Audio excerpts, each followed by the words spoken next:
mga mahihirap.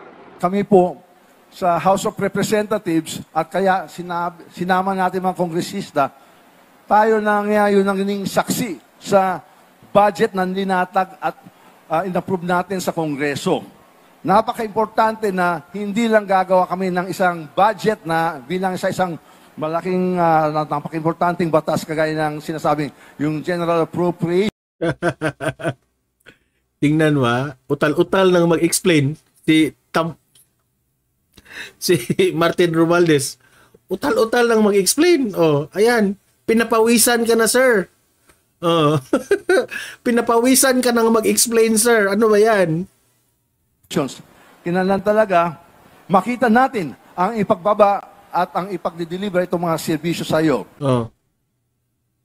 Nag-speech siya pero nagbabasa. Kasi ganito yan Ito yun opinion ko ito Kung mag-speech ka at heartily talaga yung serbisyo mo sa taong bayan, kahit walang kopya ka na, mailahad mo talaga, ma-speech mo talaga. Kung alam mo talaga yung work mo, yung line of work mo, kung alam mo talaga kung anong mga nangyayari sa mga galawan mo dyan sa trabaho mo, hindi ka na kailangan na maglagay ng kopya at magbabasa ka mag-speech. Look at Duterte. Look at VP Sara. Hindi yan magbabasa. Dahil alam nila yung kanilang ginagawa. 'Di ba? Heartily yung kanilang ginagawa. 'Di ba? Hindi ko pinangunahan si Martin Romualdez na hindi heartily ang kanyang serbisyo sa taong bayan, pero yun ang opinion ko. Okay? Bakit ka nagbabasa? Na pwede man yan na hindi ka magbasa. Sasabihin mo lang dyan sa taong bayan kung ano yung reaction mo, ano yung plano mo. 'Di ba? No need to read. Okay? Kasi, if you really has the heart to help for the Filipino people, basic lang yung sasabihin mo. No? Sa ganyang kind of event, hindi mo na kailangan mag-explain ng mga detalyadong mga kung anong ginagawa nyo, kundi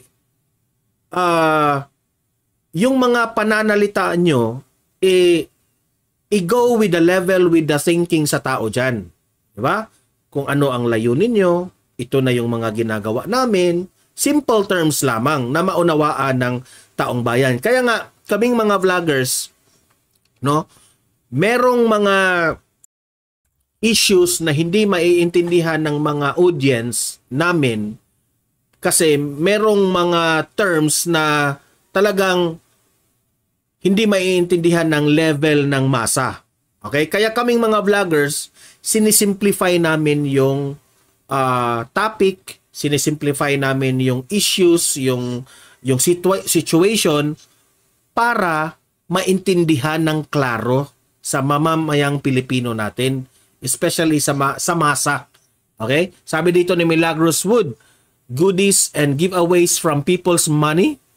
Kasi dito sa event na ito, Milagros Wood, nagbibigay sila ng mga goodies at giveaways, di ba? Oh. Yan, Milagros Wood, meron akong ire-react mamaya tungkol dyan. No, how about the rest of our nation? Dapat pantay ang pamimigay. Correct talaga.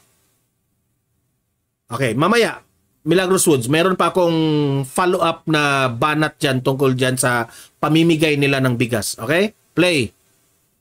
According to Speaker Romualdez, around 300 million pesos worth of aid, services, and programs have been granted to 80,000 beneficiaries in the province. 200,000 kilograms of rice were also distributed.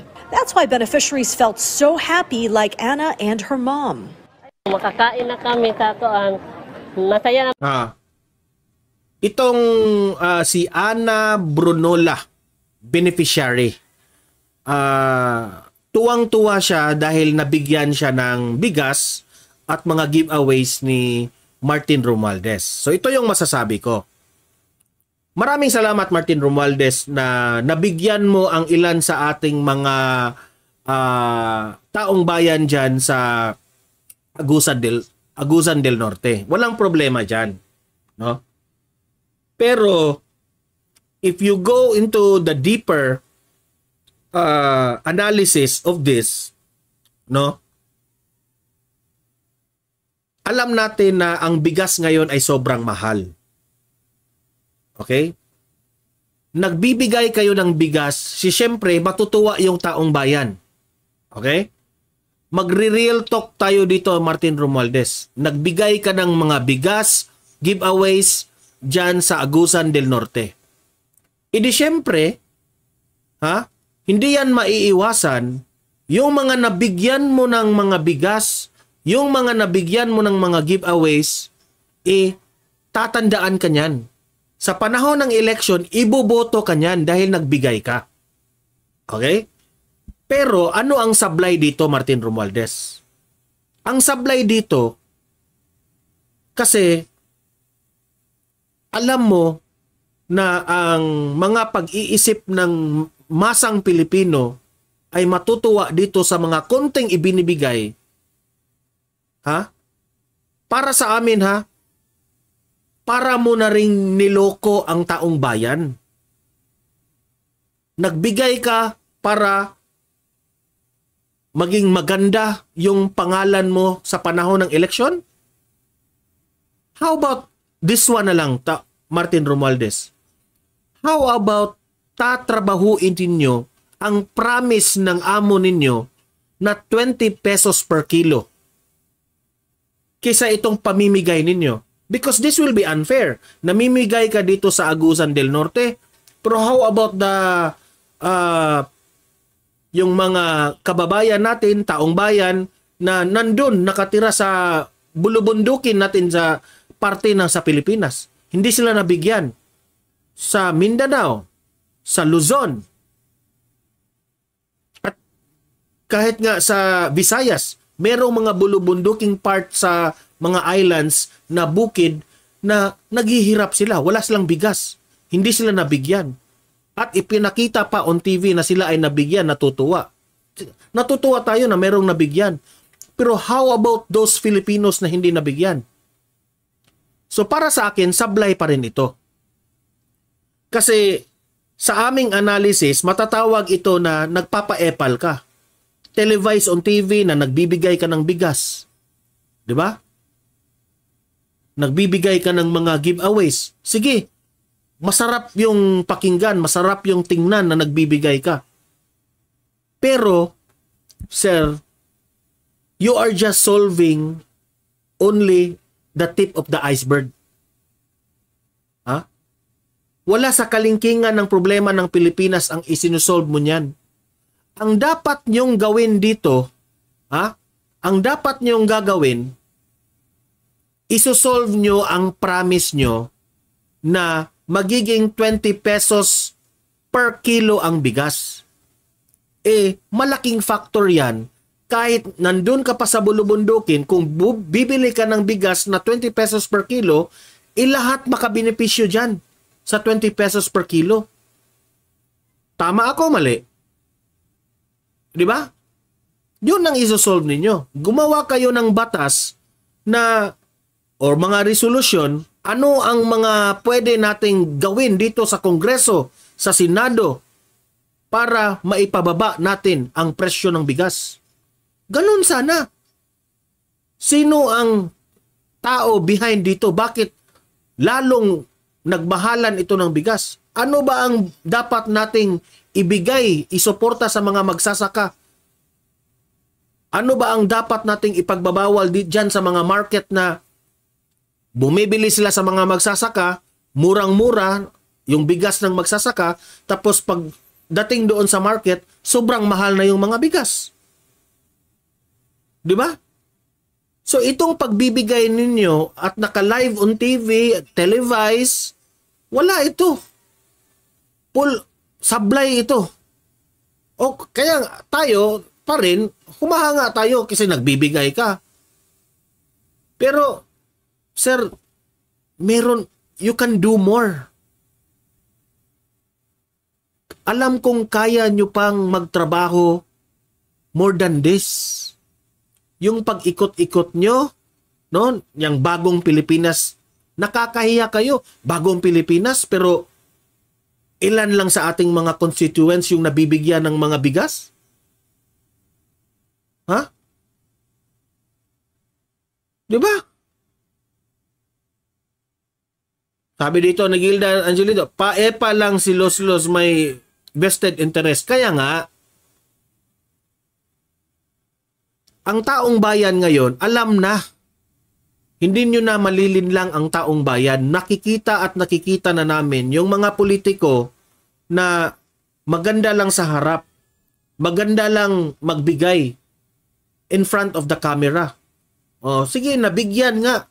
Pero paano na yung mga promise ninyo? Na 20 pesos per kilo. Sobrang mahal yung bugas, 60 pesos pataas. Di ba? Kung yun ay magiging 20 pesos per kilo, ayan. Doon sa pinakadulo ng Luzon, pinakadulo ng Mindanao, lahat makabenefit sa 20 pesos per kilo. Oh. Yun ang totoo. Real talk tayo dito. Di ba? Bagong Pilipinas pero mahal ang bigas. Correct. Nagbago na nga ang Pilipinas. Kasi dati, yung kilo ng bigas, 30 to 40 pesos. O 50. 55. Or 49. Ngayon, 60 to 70 kilos na. O, kaya nga, bagong Pilipinas talaga. Nagbabago na ang Pilipinas. Man kasi may bigas na kami. Yung budget po, anong pagkakagastusan nyo? Konsumo lang, mga grocery, at saka gamot ng mama ko. While for Johnny Bell, despite Di ba? Lagi ko na yung sinasabi dito sa vlog ko. Gamot ng mama ko. Meaning, ito yung factor natin. Sabi ko na nga sa inyo. Pagkain ng taong bayan at panggamot ng taong bayan. Sobrang mahal ngayon mahospital, di ba? Pero, ang mga hospital natin, kung meron mangang libre pero walang kasangkapan. Okay? Sobrang mahal yung mga kasangkapan na yung x-ray. Mahal yung x-ray. Example lang yan, ha? X-ray pa lang, dito sa amin, it will range 2,000 to 3,000 pesos. X-ray pa lang yan. Okay? Ito yung mga bagay na dapat pagtuunan ng pansin ng mga gobyerno ng Pilipinas. Hindi lahat ng mga public hospitals merong tamang mga kasangkapan. Okay? Yung mga taong dinadialysis na, kailangan din yun. So, put more machines. Yun sana ang ibibigay natin. Hindi yung mga nagbibigay ng ayuda, nagbibigay ng pera. Hindi yun makakatulong. Siguro makakain sila ng 1 week. Siguro makakatulong sila ng pambayad ng konting gamot. Pero hindi forever. Ang gagawin yung solusyon, mga Kongreso, Martin Romualdez, gumawa kayo ng solusyon na panghabang buhay. Di ba? Hindi yung iba dyan, vested interest. Nagpapakita lang na nagbibigay para sa susunod na eleksyon, iboboto ka. Kaya nga, sabi ko dito sa mga audience ko, careful kayo sa mga ibiniboto nyo. Ha? You have to research kung ano ang mga pinagagawa nito. Tumutulong nga kayo, Martin Romualdez, pero ang laki ng nakalagay ng tarpaulin ng mukha mo na nagpapakita ka na ikaw talaga yung gumagawa dito sa proyekto na ito, ikaw talaga ang nagbibigay dito, nakalagay yung malaking mukha mo. Bakit nakalagay ang laking mukha mo na hindi man yan pera mo? Pera man yan ng taong bayan. Instrumento ka lang, trabahante ka lang ng taong bayan. You serve the people. And that's not your money. It's the money of the Filipino people. Why put those tarpaulins? Kung hindi man ikaw ang naglagay dyan sa mga tarpaulins, sabihin mo ang mga tauhan mo na tanggalin mo yung mga tarpaulins na yan dahil nakakahiya. Diba? Tingnan mo si former President Duterte, VP Sara. Tumutulong yan. Pero ano ang nilalagay nila doon sa mga propaganda nila? People of Davao. People of the Philippines. Tulong galing sa gobyerno ng Pilipinas. Tulong galing sa taong bayan. Ganyan sana. Di ba? Continue. Her condition, she really put an effort to go, and it was well worth it because she received a variety of assistance and relief. Marami po ang matutulong yan sa akin kasi parehas tulad ko na isang PWD, marami po akong mga needs. Gamot ko, maintenance, yung metformin tsaka antibiotics para sa sugat. Yan, meron ako ngayon. Aside from the Bagong Pilipinas Servicio Fair, other vital projects were also launched in the province, such as the Farmers Assistance for Recovery and Modernization or FARM program, Integrated Scholarship and Incentives Program or ISIP program, Cash Assistance and Rice Distribution or CARD program, among others. According to House Deputy Secretary General and BPSF National Secretariat Lead Sofonias Gabonada Jr., overall, the programs delivered by the government in Agusan del Norte can be considered a success. Isa ito sa pinakamatagumpay na paglulunsad ng Bagong Pilipinas Servicio Fair. Sobrang daming tao ang nakinabang sa mga programa at serbisyo. Although isang araw pa lamang po tayo at bukas ay susundan pa. At tuloy-tuloy po ang serbisyo sa Bagong Pilipinas Servicio Fair dito sa Agusan del Norte at Butuan. Charms Espina from the National TV Network for a new and better Philippines. So, ayan. So, itong programa na ito, no? Okay ito kasi gumawa kayo ng programa para sa mga mahihirap nating kababayan, no? Pero itong programa na ginagawa nyo, no? Alam kong meron pang mas may ibubuga pa kayo dito. Kaya nga, ina-examplean ko dyan sa pagbibigay nyo ng bigas, di ba? Na meron pang mas pwedeng may iaangat tayo sa tulong natin sa level ng ating taong bayan, di ba? So ito, Milagros Wood, magkanya na lang muna kayo, magtanim ng rice or corn, veggies, fruits, tapos mag-alaga ng manok, baboy, etc. until may mamuno na makatao like Sara Duterte. Ibig sabihin ni Milagros Wood, sa ngayon na hindi kaya ng gobyerno ang mga problema natin, no, mga solusyon natin, kung hindi kaya ng gobyerno, magsikap tayo taong bayan muna na mabuhay. Kasi kung dadaan tayo sa isang administrasyon o sa isang mga government officials na ang kanilang iniisip ay iboboto sila sa next election, wala tayong aasahan dyan sa mga government officials na ito. Okay? Siguro itong si Martin Romualdez, hindi ko naman sinasabi na may vested interest siya, pero ina-advisean ko lang itong mga taga-kongreso at itong si Martin Romualdez na you level up ang inyong tulong sa ating, kudo sa inyo kasi tumutulong kayo, kudo sa inyo dahil may iniisip talaga kayong programa para sa mga mahihirap nating Pilipino, pero sa tingin ng iba, hindi kasi yun sapat. Okay? Mas may ibubuga pa kayo. Yun laman ay basic. It's just the tip of the iceberg yung ginagawa nyo. Yung dapat nyong gagawin sana is general. No? Ang pulot dulo, bakit mahal yung bigas? Kasi ito, kulang tayo nito. Doon. Di ba? Saan ba tayo nagkulang? Pera. Anong babawasan natin? Babawasan natin yung sobra nating expenses, sa travel expenses natin, kung ano-ano. Example lang yan ba? Na meron tayong mga babawasan na mga expenses sa in other aspect para mapagtakpan natin kung saan yung kulang. Di ba? Ganyan si Duterte dati. Ganyan siya. Di ba? Nagkulang tayo ng pera. Anong ginagawa ni Duterte? Di ba? Mas pinalago. Marunong kasi itong si former President Duterte humanap ng pera. Kaya nga, napipilitan itong si Duterte dati sa Pogo. Dahil malaki rin ang kinikita ng gobyerno dahil dyan sa Pogo. At dahil doon sa Pogo, kahit nga maraming bumabatikos doon,